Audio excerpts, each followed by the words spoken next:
My old-fashioned in-laws are livid that my husband is taking my last name, and so are threatening us because we are unbiblical, but why they have to be mad, it's only a name. My fiancé, Dan, 21 meters, and I, 22 feet, have been together 6 years, getting married this year.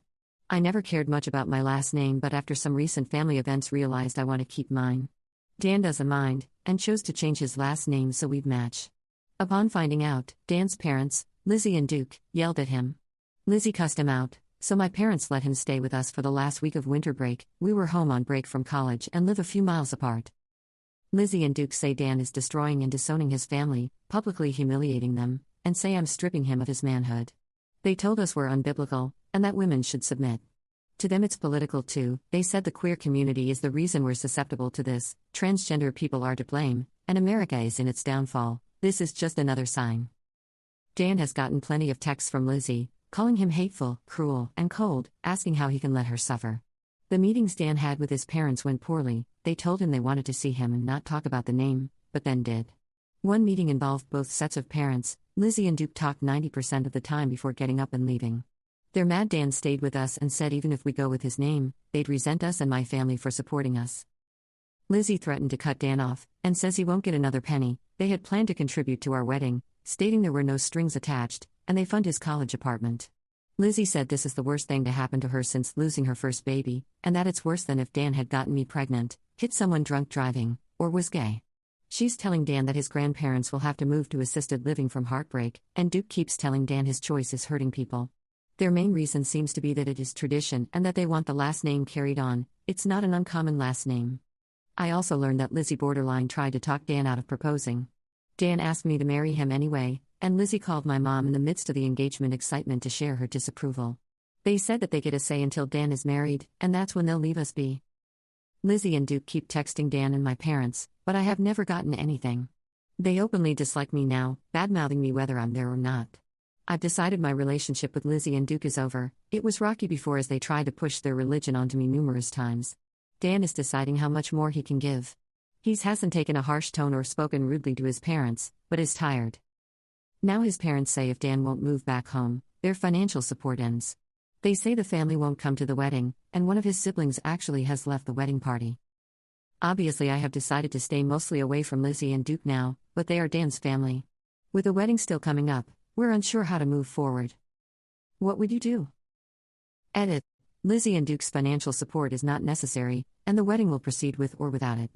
Just thought it relevant to point out that the money that was offered no strings attached, clearly does have strings.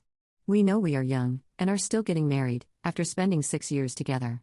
Postponing the wedding isn't something we're willing to do. Update. Dan and I got married last month, and everything was absolutely beautiful.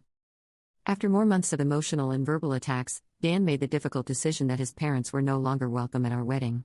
He explained that he couldn't trust them to respect his boundaries, respect us at all, or respect what the event was about. As expected, they freaked out, asking if he was trapped and needed help, saying everything had become about me, and telling him he'd been isolated from everyone he loves. We're not sure what story they told Dan's extended family. Dan reached out to everyone to explain what had been going on, but every response he received was more disgust toward his name choice, refusal of wedding invitations, and saying he needed to apologize and grovel and fix the family. Most of Lizzie's family were the ones talking the most about how dishonorable he was being and how he was breaking apart the family. Interesting seeing none of them share Lizzie and Duke's last name. Duke's family does. Luckily, only one invitation was returned with nasty notes inside, but the rest of the digital responses took Lizzie and Duke's side. We rated Dan for doing this near the anniversary of the death of Lizzie's first child, and called him cruel and hateful. For context, Lizzie's first child passed away a few days after birth, over 25 years ago. Dan says there has never been any remembrance that he knows of, and they do nothing on the anniversary. He doesn't even know the date of the anniversary. Lizzie and Duke explained what happened once when he was young, and never mentioned anything again. We're unsure why it's all coming back up now, after presenting as generally unimportant his whole life. Apparently, this drama being 4 months from the anniversary was disrespectful. His sister Alice also went off the rails. After checking in to see how Dan was doing, Alice got angry that he wanted to discuss things over text instead of on the phone. It became obvious that she wanted him on the phone to berate him, because she ranted about how he was steamrolling their parents, and wasn't really an adult because he wasn't married yet. She said she had encouraged Lizzie and Duke to cut him off long ago, and that I wasn't acting like family since I stopped letting her follow my Instagram account. This was after she dropped out as a bridesmaid and made it clear she didn't support our marriage. I decided not everyone gets full access to my life. As his only sibling, it was devastating for Dan to watch Alice spiral into fully taking their parents' side, after initially leading him to believe she had his back and being supportive. After saying not to expect her and Dan's brother-in-law at the wedding, there's been no further contact since Alice refuses to speak to him unless he'll talk on the phone. At this point, he won't do any phone calls as we'd rather have record of everything that goes down. Many people tried to talk to Lizzie and Duke, my own parents and mutual friends, to encourage them to choose relationship, and explain the damage they were causing wasn't worth the loss they'd endure. It seemed to have no effect. Dan was quick to become no longer financially dependent on his parents. We've changed his phone plan, reclaimed all his bills from Lizzie and Duke, fully moved him out, and finished college. We're not sure if they attended graduation. They texted Dan the day before to say they'd be there, but then turned off their location services.